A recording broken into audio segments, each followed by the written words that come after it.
it's an amazing piece, and you get one chance at it, you know. I mean, and then it's going to be down on film, and that's it. So I just tried to be as well prepared as I could be going into it, and like on every job then, as Justin was saying, you know, each day you just try and make sure that you've uncovered all the stones and not left anything sort of wanting at the end of the day, as much as you can, to have that philosophy every day. I think everything we approached with simplicity. You know, I don't think we ever tried to work against the verse. No. Or to sort of disregard the verse.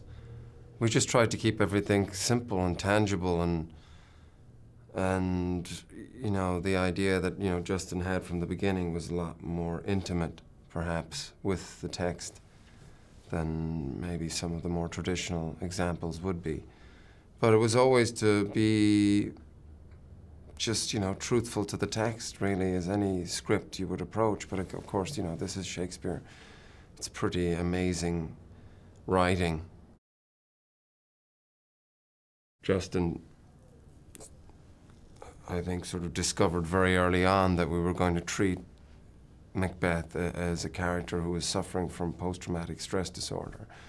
And so already he's having hallucinations, and there's a certain element of psychosis there, which runs right through to the banquet scene where, you know, he says himself, you know, if anybody knows me, they know that I have these sort of strange fits. So that obviously was something that was part of the man before we come to him in the play.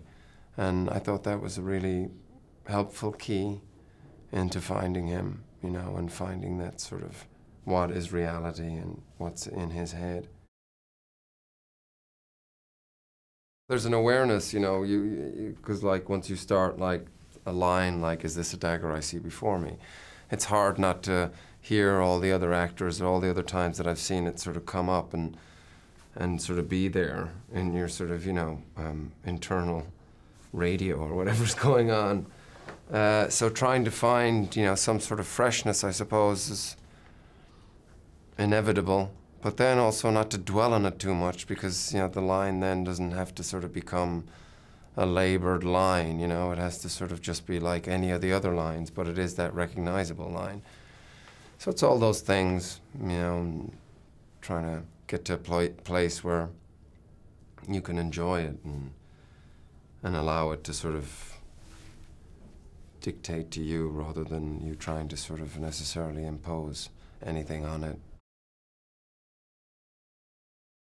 From rehearsal period on, his insight into the piece and the clearness of what we were looking for in each scene, in each section, really helped so much and brought a real clarity to each beat and each section that we were approaching in a way that I couldn't, you know, I was kind of in the fog with a lot of it.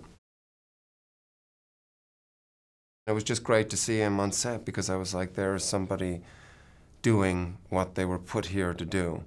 And you know, I just felt a great trust in him. And that's the essential thing that an actor needs to feel coming to work each day, is a trust to be able to go to places and to look, you know, to make a fool of yourself and to, you know, feel like you're in a safe place to do that, and somebody who's keeping an eye out for you.